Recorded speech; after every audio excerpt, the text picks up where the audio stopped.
and gentlemen, welcome back to In the Zone, the day of all days. Today is our draft day, and we use a term in the studio here, super pumped, and I don't know what comes after super pumped, but that's where I'm about today, man. I'm all over this thing. This has been a really year-long journey through the basketball world of trying to assess and evaluate the best talent in the world, and it has been a great pleasure. I love doing it. It's something that excites me, something I've really, really come to love doing. So today, our draft day, is a very, very exciting day for our In the Zone people, and we like to get it done early so that our general managers of the NBA can pick up on this stuff and grab some of the wisdom that we've thrown in the past. I'll give you a couple of tidbits. We drafted Zach Edey #1 in the zone. We had Kel'el Ware about 8 spots above where he was drafted, and we had last year, I was proud of that pick, was Max Reynaud. We had him well up into the 20s, and he was taken second round in the 40s. And he had a monster year and did really, really well. We also were very high on Derek Queen, and we think Cedric Coward, Ace Bailey, some of the other guys we were high on are doing very, very well, and that was a really good draft. Cooper Flagg being Rookie of the Year, Con Knuppel having a year that I think most people were a little bit surprised by. But as we enter into this draft, I want to say that it might be even a little stronger than last year's draft. There's a lot of talent in this draft. It's very guard heavy, as always, and that's why in our draft we follow a formula that we call SLAB, where we like size because size is a premium. We like length because somebody can not be as tall as somebody else, but in basketball, your length can alter shots and change things dramatically. So we like length. Athleticism in the NBA is huge. Absolutely huge. Look at the prototypes of the best players that have been in the NBA. Michael Jordan, Kobe Bryant, LeBron James. They're between 6'6" and 6'8", and they're outstanding in the athleticism category. So we look for that as well. But what I call it slab, because I want a baller as well. So if I see somebody out there, he might be a little undersized, but he's a baller. Maybe this year it's Darius Acuff. Maybe it's Kingston Flemings, one of those. But the guard-heavy stuff is every single year. That's why we place a premium on bigs. And last year, we even jumped in with Dylan Cardwell, who was on an Auburn team that didn't get a lot of scoring and didn't get a lot of points, but we watched him. He has great hands. He's huge. He went to the Kings, and he's going to have an unbelievable career there. And I think we have some of that also in our second round. So a couple of other pieces. Number one, Pete, I got my shirt that's closest to the rainbow. Today we're in the middle of June, which is Pride Month, and just a shout out to our brothers and sisters in that community. We're supporting and we're in great admiration and courage of your courage and dignity. So just wanted to get a little close to that, Pete. I don't know if that's a rainbow or not, but I tried my best. All right, New York Knicks, congratulations. They took the Spurs in 5. What an amazing series. The Spurs team has a lot to look forward to in the future. It's a very, very stocked, well-oiled franchise. And right now, coming into the draft, you're going to find out that the people that watch the NBA, they're holding their eyes right now at the Thunder, who has some picks right now. The Spurs have some picks. So the teams that have wealth right now can also get wealthier, and that's something that's going to be really, really interesting in this draft. But can I just say something? Jalen Brunson believes in Denhausen. He said it on the Tonight Show. I'm not there, Pete. I'm not there, but they did play great basketball. Yes, they did. That was a playoff run that's rare, and you're not going to see that too much anymore in the future. You haven't seen it much in the past. Enjoy it because it was rare. And also, that was Cinderella, man. It was just it was. And I have to give credit to the coaching staff because they took a different approach this year with their minutes. They took a different approach to the minutes, and they had, Alvarado and some of those guys, Shamet Landry, who came in the game and just gave monster performances, but also gave rest to the guys who were logging so many minutes. You'd watch that game, and Jalen Brunson hits the deck more times than anybody in the NBA, and he gets up and bounces and goes. But, that has it as an attrition on it. So I thought the team managed the minutes very, very well, and that was also really, really exciting. Last little shout-out is to Coach Frank Martin from UMass. a monster showing on that show from our fans. A lot of people tuned into that, and I just wanted to thank Coach because that was fun. That was a lot of fun. I really enjoy him. I think he's a wonderful educator, and I really look for great things from that UMass program very soon. Very soon. Pete, today is the day of all days. Let's roll it, baby. We got a little different format for you this year. I asked Pete we're going to change the format, and we're going to roll them to you one by one right now with a little bit of surprise in the air. But we gave this out a while ago. We stuck with it. But what I will say is when I jumped into the analysis, because for me it became binary, it was going to be either this young man or Cam Boozer. And when I went into the analysis, Boozer's numbers are very strong. He's a very good candidate. But with the number 1 pick in the zone draft, the Washington Wizards are going to select A.J. Dabonsa out of Brockton, Massachusetts. It is a great surprise to the basketball world when the number 1 pick 2 years in a row will come out of New England, Cooper Flagg out of Maine, and our friend A.J. Anisette Dabonsa out of Brockton, Mass, by way of BYU. Pete, I love the graphics. We are rolling, folks. We're in it. The Jazz with the number 2 pick. No surprise here. This young man comes from great stock. He has mismatch abilities. So what I'm talking about there is if you cover him with a smaller player, he's going to go into the Baja. If you cover him with somebody who's bigger, he's able to stretch the floor, pull him away, and shoot the 3 ball. Great candidate, great passer as well. Sees the floor as well as anybody in this draft when he has the ball, operating as a point forward. I love him. Cam Boozer got great stock coming out of Duke. Duke is laying the NBA with talent right now. They are absolutely laying the foundation. Cooper Flagg won last year, Cam Boozer number 2 this year, and they just keep dialing it up down in Durham. Pete, number 3, I love this pick. Our 1, 2, 3 is smoke, people. I saw a lot of mock drafts, and I don't get what everybody is talking about, to be honest with you, especially in this top 5. Caleb Wilson out of the University of North Carolina. I'm sorry, Chicago Bulls fans. I know you're hoping that he slips to 4 and that Memphis jumps on Peterson at 3. I didn't do it. This guy is going to be a good NBA player, almost 6'10", with guard skills, able to take the ball off the dribble, dunk on people, and he is exciting. This is going to be a really good pick for Memphis, and I really think this young man has a tremendous future and upside. That's why we took him number 3. Here's our big surprise, Pete, number 4. Nobody has this guy at number 4, but we do. Yaxel Lendenborg of the Bulls.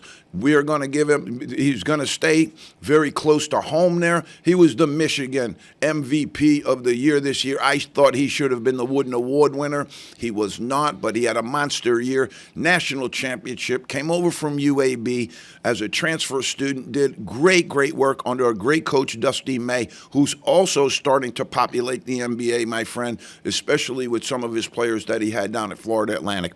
But Yaxel Lendenborg, to me, is 6'9", folks. He can put the ball on the floor. He can do a lot of things, and he is mass fluid. He can do so many things out on the floor, and by all accounts, he's going to be great in your locker room. He's going to be a great representative of your team, and I think the Bulls, although they're hoping for Wilson, if you want Wilson, you better hope they jump on Peterson, because we did not. Everybody was talking about this young man all year long. Number 5, Pete, the Clippers. Yes, we're going to give Darren Peterson that look right here, but we do not have him in that top 5 because I didn't get to see enough of him this year because he had cramps all year. And I don't understand how that's going to improve when we go to an 82-game schedule and exhibitions and possibly the playoffs. The Clippers, Darren Peterson at the 5 spot, but that concludes our 1, 2, 3, 4, 5. Yax is the big surprise in there. Nobody else had him, but we do, and I like that. I like that. Pete, now we come up with the Nets, and I've been all over Twitter on some of their fans. This is what I said about last year, and I'm going to stand on it. The Nets didn't draft last year. They backdrafted. And the whole organization got lit on fire for the future. They had 5 4 first-round picks and 1 early second, and they absolutely detonated on every single one of those picks. Here's why I say that. They left all-rookie team, Cedric Coward on the table. They left Derek Queen on the table. They drafted Agor Demen when I thought he would have been available much later to them at the 19 pick, which they already had. So don't get me started with them, Pete, because their fans, they're rabid and they're crazy, and they can't wait to start tanking again. Mikael Brown Jr. is going to be the pick, and this is where it's going to get exciting for us in the draft, folks, because there are 3 guards that we're about ready to draft that are super, super exciting to me, that have monster chance to get going right away in the NBA. Mikael Brown can shoot it. He will dunk it on your head in a minute, and he can make plays. He's going to be a really, really good addition, and I think the Nets, they went crazy last year in guards, but now they kind of got to start over, And what I would have done if I was them, and they have time to do it, and so I'll tell them right now what they could do, is I would offer Michael Porter to the Bulls for number 4 and 15. And I would keep 6, and with 4, 6, and 15, I'd start to rebuild for the future. That's what I would do, folks. But, hey, that's just me. But Mikael Brown Jr. is going to be a stud out of Louisville, going to be a really good player, coming out as a one and done. 7 to the Kings. Again, this is where I differentiate from other people. I want size. I want NBA-ready athleticism. I want somebody who can shoot the basketball, and this young man has a beautiful, beautiful touch, and Baylor has put out some great players. Cam Carr is going to be a really good pro, folks. All right, and if you get him at 7, you're getting a steal. All right, it's Grand Theft Auto at 7, but that's because this draft is very well populated up top. All right, Pete, we roll into 8 with the Atlanta Hawks. We're going Hans Steinbeck, the 6'11" young man out of Germany. He's got so many things that make me think Dirk Nowitzki, and I just love his game. He'll dunk it. He'll take it inside. He can shoot the basketball as well, and I think because some of this I did with fit as well, because I'm looking at the whole picture, and if the Hawks move Porzingis, this guy's not a bad way to bring it out. All right, so the Mavs, number 9, another one of the guys that I love. I'm putting my stamp on this young man, Braylon Burries of Arizona, comes out as a one and done. Great player. He's going to be solid. His shooting touch has the ability, his basketball curls back up into the net after he shoots it. And that's when you know somebody has a great jump shot, because they have the absolute perfect rotation on that basketball. Burries at 9 to the Mavericks. Put him and Cooper Flagg together, and you're going to be starting a nice future there. I think that could really work. Again, Pete, I'm 10. I'm going to the Bucks, but I'm going to go a little hot here. Nobody has this guy this high, but I love him. Think Toronto Raptors, Scotty Barnes, Dalen Swain out of Texas, Sean Miller, great coach. And this young man, 6'7", his length is unbelievable. He can get to the rim. He can shoot the basketball. Had an unbelievable year at Texas. And what I like about him best is he shows up in a lot of categories. He can score the basketball. He'll rebound the basketball, and he can assist the basketball. I like that. So we're going to go with Swain at 10. That's going to be a little surprise to people. Most people had him late first round. Don't do it. Don't do it. The kid can ball out. Amen. Let's say amen. Amen. Warriors going to take Ament from Tennessee, and he's 6'10", has some developing to do, but I wouldn't sleep on him past 11 or 10, and I don't know that he'll even be here. I think I want to see him get a little stronger, and one of the things I would love to see is Steph Curry's a great pro, and I would love to see Ament get to somebody, that will mentor him and develop him, because he could be similar player to Kevin Durant with his length and his ability, just a little more strength, and somebody's got to work with him on his shooting, and no better person to work with him on his shooting than the greatest shooter in the history of the game, perhaps. All right, so we're going to go there. With the Thunder, this is what everybody's holding their hearts and saying, who are they going to get? I mean, they're so good already. They got Thomas Sorber sitting out.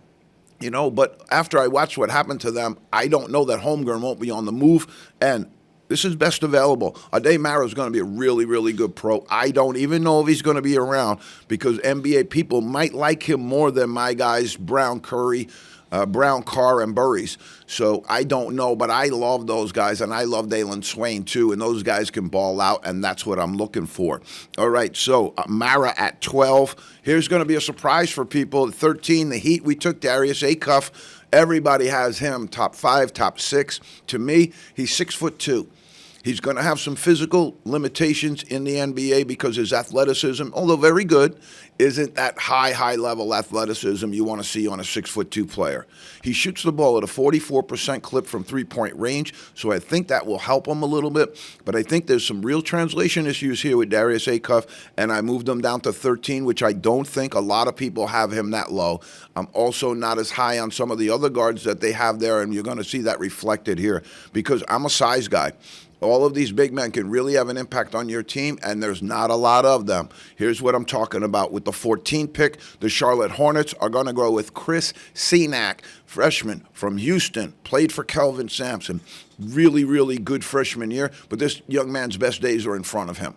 6'11", tremendous length, great athletic ability, and he has better than adequate shooting ability for a big man. His shooting ability is better than adequate. Sometimes he's a little bit more into the mid-range, but over time, he's going to easily develop into a solid big that can shoot the three for you, and he's going to rebound, he's going to block shots, he's going to do a lot of things. This young man, I think, is like a Kello where people are sleeping on him. You didn't really do your homework. You got to dig in. He's 6'11". There's not a lot of that out here. He's fluid. He can run. He can get up and down the floor.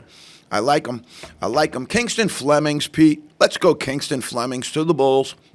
They'll take Lendeborg, and then they'll go with a good guard. I think he's going to be solid. He has a little bit of Jalen Brunson in his game. He likes to get people on his hip. He likes to create space, but he's also 6'2". 6'2.5" in the combine. And one of the things that I would urge people to look at before they get into all of this ooh-ah and stuff with some of the players is look at the actual whatever they call it, anthrometrics that they do at the combine, where they measure them with shoes off. They do their length. They do their height. They do all of that stuff. And that really tells in this whole formula. Those are some of the data points that matter. Those are some of the data points that really count. And when you look at Kingston Flemings, you look at Darius Acuff, you look at some of the other guards in this draft, that's what you got to be concerned about. Now, Allen Iverson did very well as a guard like that. Nate Archibald led the NBA in scoring and assists in 1 year. My guy Kenny Anderson was a great guard under 6'2", but it's not the norm in the NBA anymore, and that's what I'm talking about. In this draft, what I've learned over 3 years is it's not so much what you think is the right way. It's how can you get there, and how do you kind of fit this thing together, and also what is the historical. What is the NBA trending towards? What do their players look like now? And if you look historically, you look at the great players that are in the game right now, they kind of fit a profile, and that's what we're operating off of is that profile. But I love Senack at 14, Flemings at 15. We're going to go with the Grizzlies. Pete Graves out of Santa Clara had a great year, 6'8", shoots it, handles it, can really do some good stuff. Might even go sooner than that, could go a little later, but this is around where he'll be taken. Solid player and really young man who elevated very quickly here at the end of the year as everybody started to evaluate who was in and who is out, and not so much evaluate who is out now, but okay, who's in and what's the best of who's in. And this young man kept rising, and I like people that rise when that pressure is on. So Graves is going to be a good one. All right, here's one that might be a little bit late for people. I think the Thunder would be really excited if they could pull this off, but Keaton Wagler out of Illinois had a great year in the Big Ten. He can score the basketball. He had 40 points in a game this year as a freshman. You gotta give some credit to that. But I just didn't see enough where I said, yeah, dynamite NBA player. I just didn't see it physically because I think he's going to have some difficulty getting his shot off. That's not a three. If he has to create his own shot into the mid-range or he has to create his own shot at the rim, I think that's a little bit of a problem. That's why I like Mikel Brown, Carr, and Burries. They finish at the rim like crazy, and I love that. All right, so we go in 18th spot. We're going to go with Jaden Quaintance Played for Kentucky this year, hurt most of the year. He's got all the physical attributes to be a good NBA player, though, and I think that the Hornets could use a little bit of this up front. He's McNasty. You know, he's going to go after the ball hard. He's going to go rip some rebounds and dunk on people and run the floor hard, and I think that they could use a little bit of that. I think Kalkbrenner last year was successful for them. They have Con Knuppel. I think you could use a little bit of beef in there and a little bit of muscle, and I think JQ, Jaden Quaintance, brings that to the table. Here's one I think people are going to think a little bit early, but don't think like this. Okay, if you watch basketball this year, this young man has to be high on your list because he just really impressed me almost every single time out on the floor. As it got later and later and later, he was carrying his team into the Final Four. We go with Tyrus Reed to the Raptors, Pete, at 19. We love that UConn flavor, and I think Tyrus Reed, 6'10", big man, great hands, runs the floor, plays physical. He's going to be a big body for you down there, and I like that. Rebounds the ball very, very well. And as I said, anybody who is watching the tournament, and I like the tournament because I think the tournament gives you a really good synopsis, gives you a really good preview of what's going to happen later on because those are big games, pressure games, and the cream has to rise, you know. And I saw Tyrus Reed, to me, as the most dominant player in the tournament. Michigan had a lot of really good players, but Tyrus Reed came out to me, and he was a problem in that tournament all the way through, and he led that UConn team. I like him, and he's gotten nothing but better and better and better since I've watched him. I was at practice with them. I got invited to practice, which was really, really cool because you get to see them. And this, when I saw him, was a couple of years ago, and I said, wow, skilled, big, has great hands. He's going to be good, and I'm going to be right about that one. All right, here's where it gets exciting for me, Pete, because people are not really seeing what I think you should be seeing on this. All right, here we go. With these next picks, I think start with Quaintance and move down. Quaintance, Reed, we're taking them higher than people had them. We're taking them a little bit out of spots, but now the Spurs at 20, we're going to give them Trayvon Brazile out of Arkansas. This is one of my hot picks in this year's draft. 6'9", almost 6'10". He will run the floor like a demon. He's super aggressive, dunks everything you give him, and he shoots the ball from the outside better than people think. He has a decent three-point shot. He's going to be a really, really solid pro. I want people to think Tayshaun Prince. All right. I love Trayvon Brazile, though. I'm putting my stamp on him, Pete. All right, here we go, Pete. Pistons, 21. They've got one of the Thompson twins out there, super, super athlete. Let's throw Baba Miller right next to him. 6'10", very, very similar to that, but going to be more of an up-court presence. And he's going to be able to block shots, run the floor, dunk all over people, and he takes off from outside the foul line. This young man is a super, super athlete. There's one knock on him, and I hear it, is that his three-point shooting is really, really something that needs to be addressed and worked on. Probably why he's down here in the 20s, but I know some people have him in the second round. He's 6'10", folks. He runs like a deer. He can dunk all over teams. I would not sleep on Baba Miller. Okay, we go again. The Sixers, Morez Johnson. Pete, this is the third Wolverine. It's our third Wolverine taken. Okay, Yaxel Lenenberg, Mara, and now we're on to Morez Johnson. 3 Michigan Wolverines in the top 22 picks. It's amazing. A tribute to their coaching staff, tribute to their talent evaluation, because they all were NIL portal potty pirates. They were all brought into Michigan for 1 year, had to coagulate, had to bring them together suddenly, and they did an amazing job. You can't dispute that, but Morez Johnson was a big part of that. He's a big man. He's got good hands, very similar to Tyrus Reed, although not as big as Reed. That's why I switched them in their position, but he's going to be good. He's got a big body. He loves to mix it up inside, and you're going to like that if you're the Sixers, because you don't know what's going on with Embiid all the time. You know, I think this guy could help in that vein. 23 with the Hawks. This one I like too. Henry Visar, second North Carolina Tar Heel taken in this draft with Caleb Wilson. I really, really love 7 foot. I'm just going to tell you. I like 7 foot. When they say 7 foot, I get excited. Skilled, can run the floor, going to block some shots, going to be a little bit like Kalkbrenner. Not maybe the strength that you want right this moment, but he's still pretty good. I love him at 23. 24 to the Knicks. I got this question today on social media. Who are the national champions going to take, Rich? Who do you have? in the zone. And I'm going to give them a little guard help because Brunson hits the deck so much that I want to see them have a nice little entity back there. I like Alvarado, but I think they could take LeBaron Phelan out of Alabama and get a really, really good pick, provided that he's there. I think some people are very high on Phelan, a little higher than they should be, in my opinion, and he might be gone. So that'll be something where draft night is always fluid for these NBA executives, and they've got to really be able to think on their feet and have a depth chart of their own about what happens if this guy that we really like is gone before we get to him. LeBaron Phelan be a good guard for the Knicks, though. He comes out of Alabama. They shoot the ball well. The Knicks need some perimeter shooting as well. I think this could help. The Lakers at 25, mini Wes Unseld Koa. Pete, I like it. I think his draft position really was impacted, with people watching him shoot the ball, and I think the same thing happened to Derek Queen last year. We tended to have a little bit of a hitch in his shot while people were watching him. But the other thing that happens also for me is when he shoots it in the game, the hitch tends to go away because it's tough to have people watching you and scrutinizing you when you're shooting the ball. Can cause a little bit of nervousness, but also his numbers aren't bad.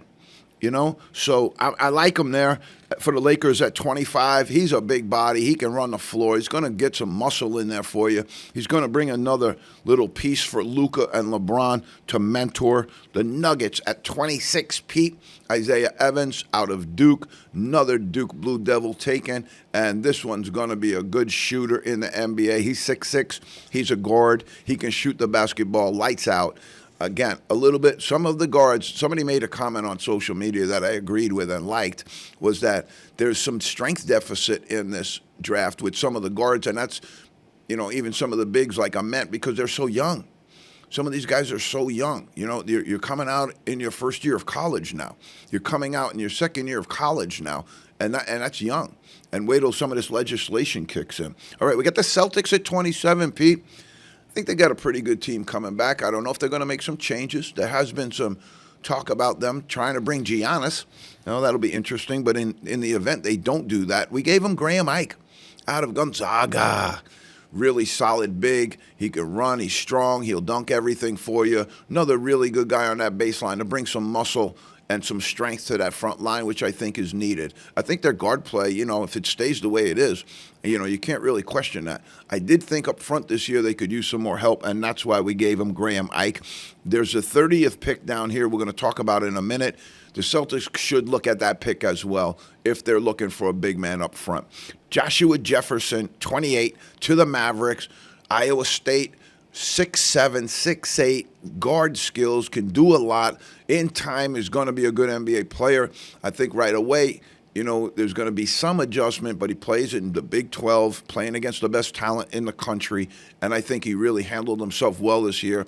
What I like about him is he's got that kind of Carter Bryant from the NBA body where he's a little bit more ready than some of these other guys are, and I think that might be something that can help him be a little bit more proficient early on. Cavaliers, we're going to go Christian Anderson, great guard out of Texas Tech, had a little bit of an injury this year, and one of the things I look for is what happened when they were injured, and that team really struggled when he was out.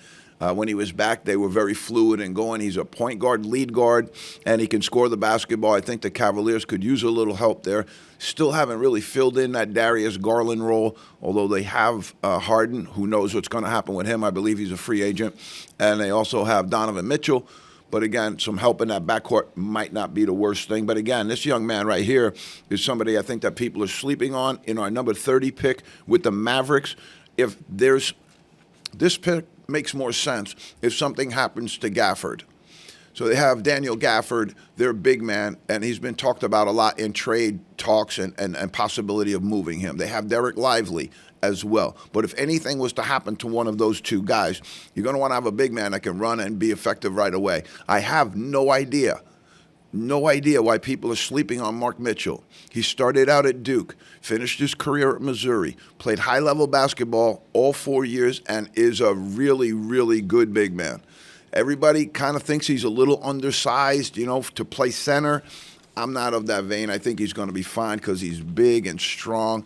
Really, really good, solid skill set. Don't sleep on Mark Mitchell, folks. All right, going with the bigs again. We got the Knicks back up at 31, and we go with Felix Okpara, the big shot-blocking big man out of Tennessee. Played for Coach Barnes down there, Rick Barnes, and I really, really think this young man could have a good upside in the league on a similar vein of Derek Lively, where he's going to be a shot blocker. He's going to change shots. He's going to alter shots.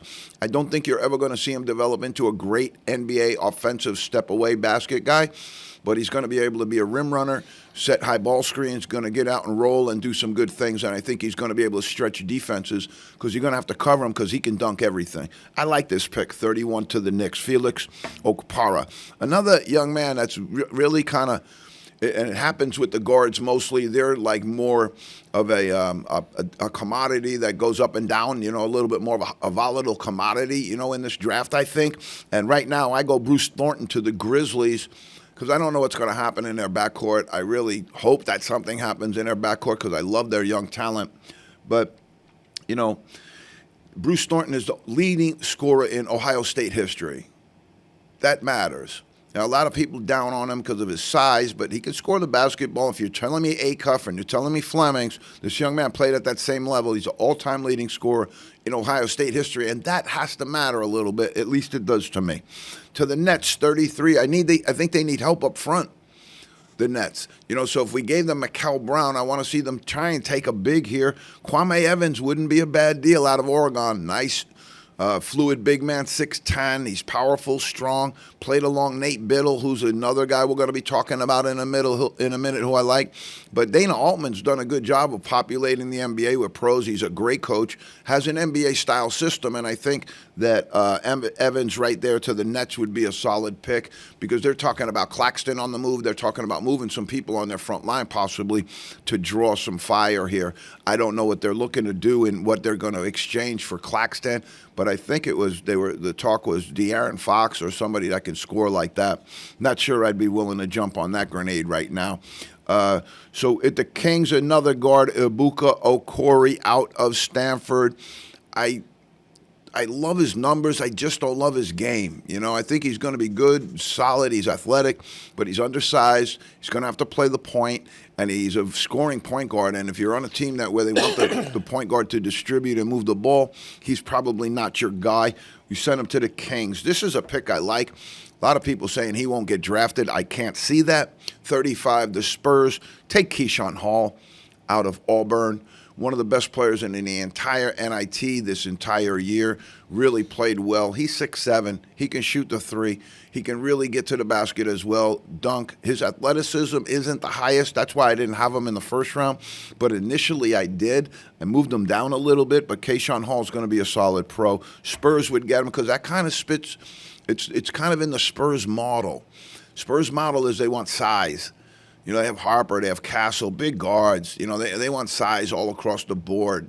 Look at some of the other franchises that you saw. The Detroit Pistons, size at every position. And so that's what we're trending in the NBA, and that's what we're following. So we're just kind of going along with that. But his size for that position, he can play the three, really shoot it, and he's lefty, can handle it a little bit. I like him. All right, the Clippers. This is a young man I think people are sleeping on. Quadir Copeland out of NC State. We're going to give him and his teammate a little back-to-back shout-out here with the Clippers. I like Copeland.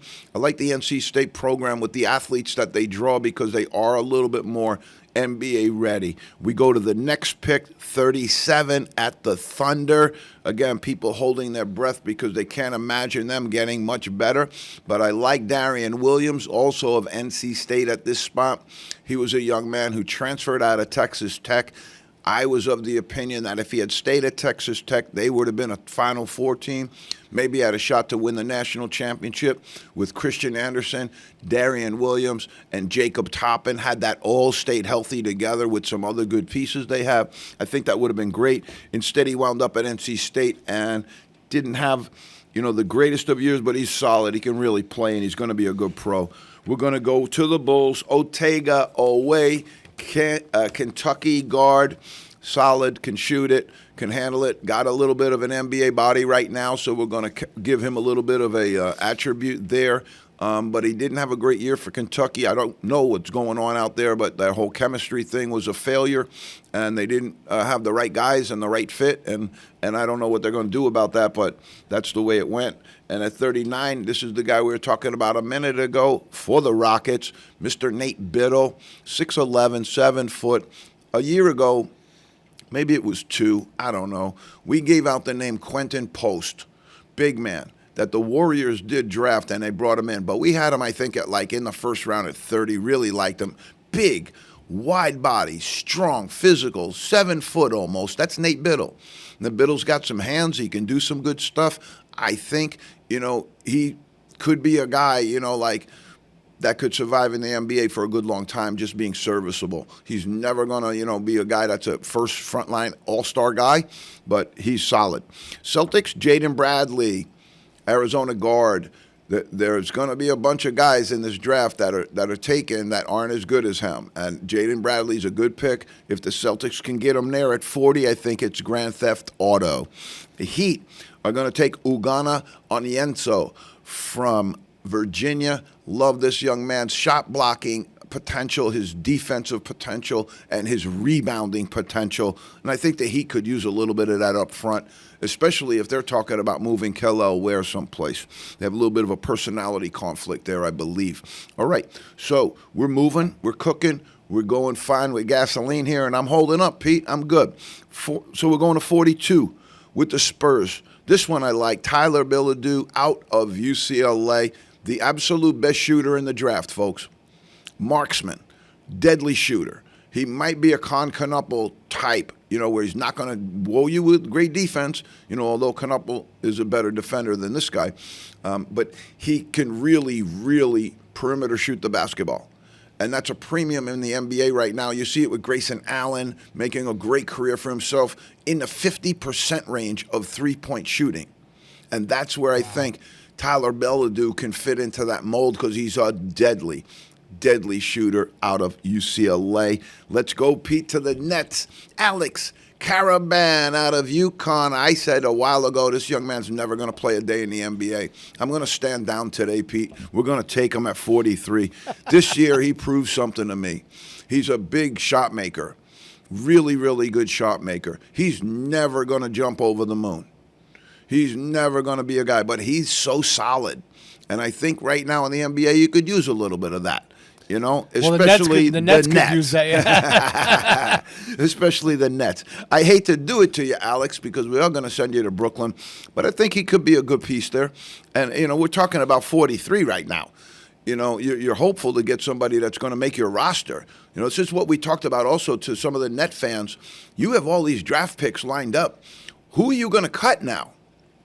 Who are the guys you drafted last year that you have to cut to make room? Because your roster's stocked. Your roster's full. I wouldn't call it stocked. Let me recant on that. But it's full. Yeah. It's full. And so you got to make decisions now. So is Ben Saraf going? Is Danny Wolf going? That's what you need to tell me because you got picks here as well. And you got picks another for eons. And who's going? How are you building like that? You're not being able to keep your team together over time or even use them as trade pieces. I don't get it. All right, the Spurs at 44. Isaiah Nelson out of South Florida, played for Coach Hodgson. Tough. The only knock on him is he's 6'8", and he's kind of a center, a little bit like Zuby, where everybody thought he was bigger, and then all of a sudden he became smaller. And so that's a knock on it. But Isaiah Nelson, I think, is going to have good athleticism, good strength, great hands, dunks a lot of things along the baseline, and I think he'll find a role, But again, his ability, when you're an NBA four-man, you have to really have an ability to be perimeter-driven. You got to be able to score the ball from outside, and that's a prototype there. The big, beefy Maurice Lucas, I got to go inside and knock people out, it's not that same role anymore. It's not the same thing. All right, 45. I'm happy to make this pick. Melvin Council, St. Bonaventure's finest. We have to at least mention St. Bonaventure once every show, and we love to do it with Melvin Council. He was on St. Bonaventure's team, recruited by Mark Schmidt, and then all of a sudden the portal opened up. And like many St. Bonaventure players before him, he was very highly sought after. That's a tribute to our university. That's a tribute to what a great, great program we are. And so I think that's a positive, but it was also difficult to live through.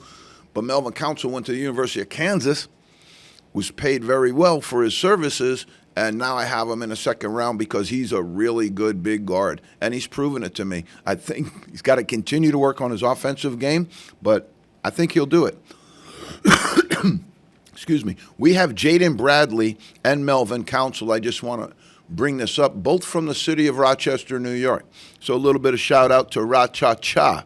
All right, Malik Thomas coming in for the Magic, Pete. We're bringing him in at 46. A lot of people want him in the first round. A lot of people higher on this young man. Comes out of Arkansas. My advice to Malik would have been go back to Arkansas, have another year, get more solid, get stronger, really, really play your trade. But that Arkansas team was loaded this year. They had guys, I thought that there's, and we're going to talk about another guy later in this draft that's going to, I think, be a surprise for people. It's going to be definitely be a surprise. But this young man right here, is you got to, you really got to take a look, and see the translatable issues to the NBA. He's a 6'3" guard. I love his jumper. It's pure. It's like Emmanuel Sharp. We also didn't draft him, I don't think. It's pure. They got good jump shots, but they're going to be defensive liabilities from the minute they step in the league. They're going to be mismatch hunted from the minute that they step into the league, and that's a problem. As much as everybody says the NBA doesn't play defense, they sure did in the playoffs. Everybody was getting after it, and everybody that was a liability, I'm going to go out on a limb and say this, okay? And maybe the Knicks fans will crush me for this, Pete. But the reason that the Knicks won the championship this year was that Jalen Brunson ceased to be the defensive liability that he used to be. That's why they won. Part of them getting knocked out, part of them having problems with the Pistons was Cade Cunningham, big guard, posting up, getting around on him, and it was a problem, And so if that can happen with some of these young guards, I think they'll survive in the NBA as well. But if you're going to go in, and I consider Darius Acuff to be agnostic about defense, okay, that's a problem. It's one thing not to know what you're doing. There's another thing to have zero interest in it. And if you're going to be a 6'2" guard that's agnostic about defense, I think you might struggle a little bit in this new NBA. Just my guess. That's why Council and some of the bigger guards are guys that I like. All right, Malik Thomas, sorry, buddy. I love you, but I think Arkansas would have been a better place for you.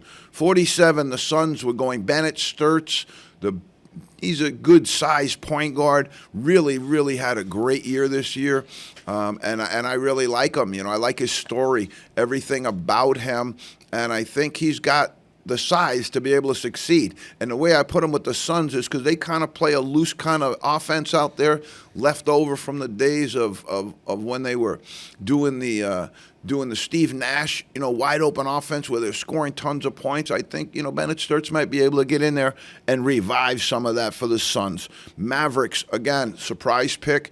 He's 7 foot, folks. Thomas Avicic. His brother plays in college basketball as well. 7 foot, played for Illinois this year, had a very good year on an Illinois team that went very, very far, a lot farther than people expected. And I think that we should take notice of that because he's 7 foot. He can do a lot of things, and he's really, really skilled, and I like that. And so when you have the ability to get in there and block some shots and rebound and do some stuff, those are things that nobody else can do. And then you can do some other things as well. I think this is a really quality value pick at 48. I really do. I like it. Okay, the Nuggets, they call this guy the Swiss Army knife. Dylan Mitchell out of St. John's. The question now you have is, did Pitino get him ready? Because Dylan Mitchell spent a bunch of years at Cincinnati, transferred into St. John's, and he wanted to have that time with Coach Pitino to really, really hone into that great NBA player. That's the storyline that you'll follow on this one. He's got a ton of skills. He's 6'8", and he does a lot of things really, really well, except shoot the basketball and score from the outside. And at that size, at that position, that's kind of a requirement in this position to me. But at 49 to the Nuggets, Why not? Raptors at 50. A lot of people don't even have this guy getting drafted. I don't get it. Trey Kaufman-Renn out of Purdue. Really, really good player in the Big Ten. That's high level. And he was one of the best players on this Purdue team that has really, really been at the high level of the Big Ten. And so if you can show me that during the year, you know, like I watched Dwayne Wade when he was at Marquette, and all year he just kept showing me, and then going to the Final Four, and to a point where I got to sit with an NBA general manager at a dinner one time, and I said, do whatever you got to do to go get that guy, because he's amazing. And they didn't, but he did become amazing.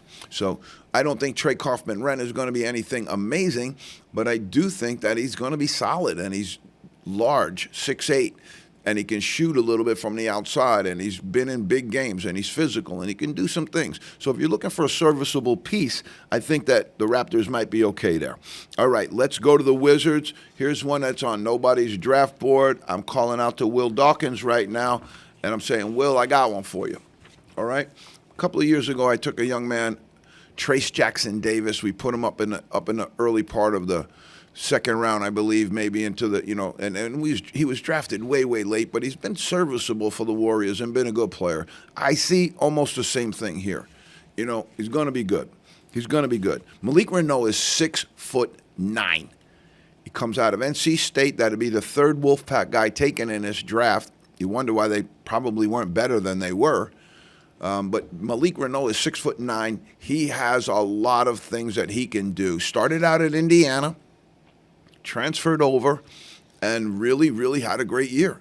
Quadir Copeland, Malik Reneau, they had really, really good years, and I'm excited about that. You know, what we also found out is while we were doing this draft is that there's quite a bit of talent that's not going to get drafted. There's quite a bit of talent that's going to be invited to NBA camps as free agents, and they're going to have a good chance to make the team because there's a lot of really good players that aren't going to get drafted. And next week, we'll cover some of those players with you, of the undrafted players that we think that NBA people should be getting in touch with, or some of our people that we have in contacts with of our European people. Start looking at that group of people who aren't going to make the NBA, and that's how you're going to populate your European rosters. Let's go to the Clippers at 52, Pete. Cone Carr. I don't think anybody has this guy on the draft board. All the way from Michigan State, played for Tom Izzo. He's put a lot of guys into the NBA, and so has Michigan State. I really like this pick because he's got skill out on the perimeter, and he dunks everything. So if you're looking for a player that's going to bring some crowd excitement, going to bring some energy off your bench, really got a good body and can get up and down the floor, and he's nasty. Let's just call it like it is. He's nasty. He's going to dunk on your whole team, and I love that about him. You can always improve somebody, but it's very, very hard to dial somebody up. It's much easier to dial them down, and he's McNasty. Carson Cooper, let's go back-to-back, Pete, with the Michigan State Spartans. Big, wide body. 6'11", going to be a center position, going to block out, rebound, set some high ball screens. Decent offensive player. That's why I'm picking him here. I think he could be a good center in the NBA, and I think the Rockets can use a little bit of that help up front. I certainly think that he's going to be a guy that can be around in the NBA for a while. He's never going to light up an all-star game, but he's going to be around for a good bit. Warriors, same thing, 54. You need help up front. You need some bigs. You got Curry. You got some great guards. Are you going to hold Jimmy Butler? We don't know, but you guys will determine that probably on draft day maybe, or sometime down the road. But you need some bigs, and I like Oscar Clough out of Purdue. Big man, 7 foot, had a very good year for them. And I think Matt Painter does a tremendous job preparing his players to go to that next level. What they did with Zach Edey, I thought, was nothing short of amazing, turning him into the pro that he is right now. And if he stays healthy, that kid's going to be he is going to be an all-star. And I really, really love watching the way that they develop their players down at Purdue. I think Oscar Clough at 7 foot, you're bringing them in, you're going to like them. You're going to like them, Warriors. All right, Knicks, let's do it, Knicks. Let's go down Broadway with Zuby Ejiofor. He's the new Drew Tim, though. You know, I'm looking at this thing like Zuby was 6'10", you know, and then he came out and took his shoes off, and he was 6'7.5". And people were saying, oh, he can guard Victor Wembanyama. That's not feasible, folks. It's not feasible. And so at 6'7.5", what is his role? I think, the Knicks take him. He'll be a crowd favorite. They'll love him there. St. John's player. But I just don't see the translation for him. Just as when the same thing with Drew Tim. He was 6'11" when he left Gonzaga, and then he came down to the combine. He was 6'7.5", and it just kind of hurts, their draftability. It certainly does. All right, so we're at 56 for the Bulls. This guy's been all over the second round, up and down.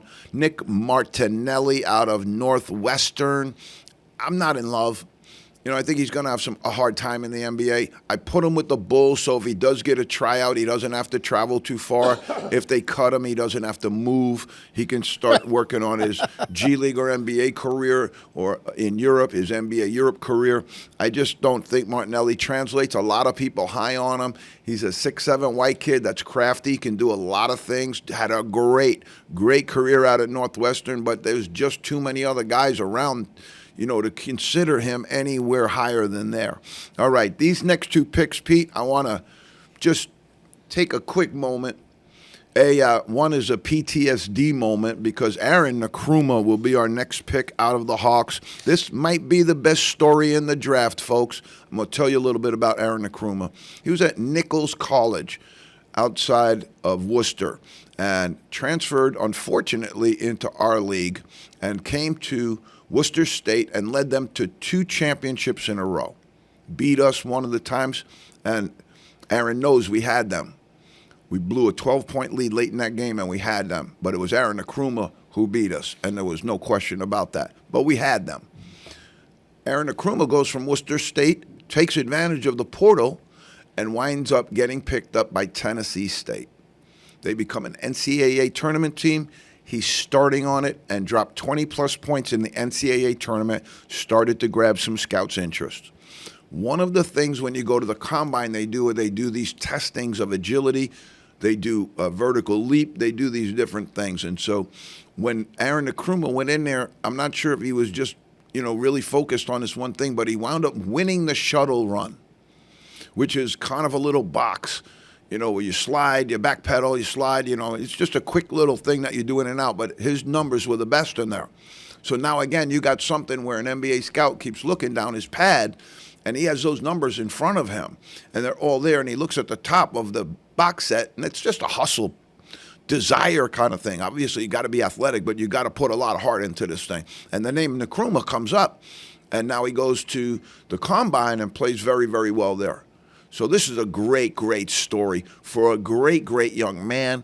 I'm really, really happy. In the zone, 57 with the Hawks. Now, this is my caveat, though, Pete. We don't include international players in our draft. We only draft American players. I don't have time or the ability to go watch Luigi Swigo and the young man out of Mexico. I just didn't have enough time to evaluate them, and I don't want to put my name on something that I don't have multiple opportunities to evaluate them, okay? But I did have multiple opportunities to evaluate Aaron Nkrumah, okay? And it's with great pride from the MASCAC. We wish him nothing but the best. But what I am saying by that is if you include, because now he's in the 57 mark, and people have moved him up and down. People have talked about him in the 40s. I've seen him talked about that in that range. But once you include the international players, which are going to get drafted into this, we're not saying they're not going to get drafted. They are going to get drafted. And when you include them into this, who's going to get pushed out?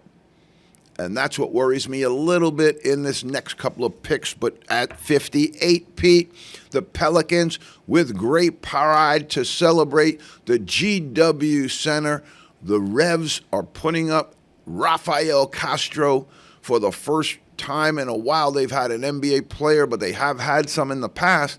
But great credit to Coach Chris Caputo and his staff, our own Westfield State great Chris Caputo. Great job by his staff finding Rafael Castro, the transfer from Providence, but then also developing him and turning him into a player that can stand right now and be ready to be taken in the second round. I like him. 6'9", 6'10", length, change shots, runs the floor like a deer. Got to improve his free throw shooting, got to improve his overall shooting, but a really, really steal pick at 58, I believe. 59, the Timberwolves. Pete, there's two I'm going to give you right here. And I only took these guys because they're 7 foot, and you got to take 7 foot, all right, when it's there. But I did Dylan Cardwell last year. And I thought that pick turned out very, very well. He's like a star in Sacramento with the Kings. They love him out there. And I had no idea it would turn out like that. But what I did see was a young man who was on a great team, and he never got the ball. But when he did get it, he did some really good stuff with it. And then I'm looking at him, 6'11", wide shoulders, really good player. And I go, that's going to work in the NBA. That's going to work on our slab model because he has the size. He has the length. He has athleticism. And he proved to everybody out in his new team that he's a baller. You know? And so that pick for us was, I was really, really excited about that pick last year. I'm going to give you this year's version right now. Malik Ewing out of Arkansas. Going to send him to the Timberwolves. They could use help up front. They never really recovered from the big cat sliding out to New York. But now Malik Ewing is a very, very similar player to the aforementioned young man that we brought up from Auburn. Okay? He's 6'11". He was on an Arkansas team that was absolutely loaded with talent. They didn't throw him the ball much. When they did, he was good with it. Strong with it. He's got great hands, and he's 6'11" and has good athleticism, good length, good size, and he's one of Calipari's guys. And so Dylan Cardwell from Auburn, that league is murder. That league is really, really hard. If you can survive in that league and be that level of player, there's a chance you can make the NBA. And so I'm going, and I'm putting my stamp, and I want to put out a little word to my friend Malik. Don't mess around with it, all right, baby? In the zone endorsement is huge. Make us proud. We went with Cardwell last year. We're putting it on you. There is no mock draft in America that has you in it. Just us, baby. It's just you and us. Make us proud. Go out there and show everybody the game you have and the way that it's going to translate nicely into the NBA. Pete, the Wizards at 60. Somebody get Will Dawkins on the phone for me because I got a steal for you. I got a steal for you. Now, there's guys that I could have put in here. Emmanuel Sharp, Colin Gillespie. Those are guys that are really good players, and you're going to have to invite some of them to camp. Robbie Avila from St. Louis, I was going to draft him. He's going to be a camp guy. He's going to get invited to camp. He might get drafted. I don't know. I didn't draft him. But this last pick is a pick where if he doesn't get drafted, you should bring him in. Okay? Micah, and I don't even know how to say this last one, Pete, but I'm going to take a whack at it. Handloden. All right? Handlogten. Handlog10. Micah, out of Florida. They have Ruben Chinule. They have Condon. They've got a bunch of big guys on that team, but this kid could make it in the NBA, and I'm going to tell you why. Tell me, Pete, how big is he? He's 7 foot. He's a big man with good hands, good size. I like him. I think he would be an awesome locker room guy. And I think that Florida team is very, very deep. You know, it's very, very deep. And so there can be guys at that level that are sitting on the bench and you say, Rich, what did you see? I said, I'll tell you what I saw. 7 foot, really good hands, big body. He can get in there and bounce around right away. So I was very, very impressed with him for very, very short minutes that I saw him. And one of the other things, too, is it depends on your team. You know, you got Xavion Lee and Boogie Flan shooting the ball from all over the place. The big men don't get the ball as much as they used to. And so in the evaluation, in that whole process of trying to draw down on this, you got to go with some guys that maybe just didn't get the opportunity. But once they do get out onto an NBA floor, they fit the model of what the NBA is looking for. Malik Ewing and also Micah Handloden bring that size that you can, you know, because you can invite all of those other guys to camp. And if you invite Colin Gillespie, and don't get him, you can get Kyon Boswell. And if you can't get Kyon Boswell, you can bring in Emmanuel Sharp. And if you can't get one of those guys, you can bring in Dylan Harper from St. John's. So there's a lot of options on that lower stuff, but there's not a lot of these big guys. And not a lot of these big guys that I think could fit into an NBA roster and survive. Pete, we did it. Unbelievable. I love this show. It's my favorite show of the year. We're going to send it out today, folks.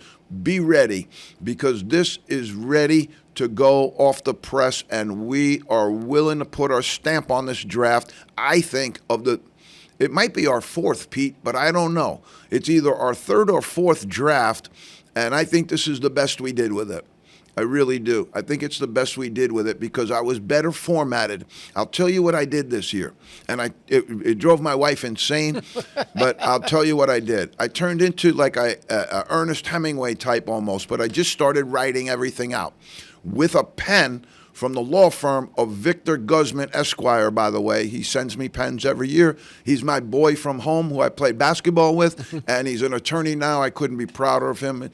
But with that pen, I go through and I go through. But what I did this year, which I thought was a little bit smarter, was I made a template.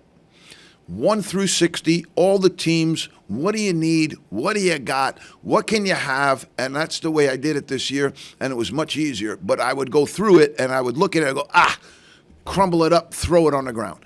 Go through it. What are you doing? You missed this guy. Throw it on the ground. Boom. So I had a pile of these on the ground until I came up with this one right here, which is the one that we took and we put up for you folks today. Folks, you've been in the zone. You've been drafted.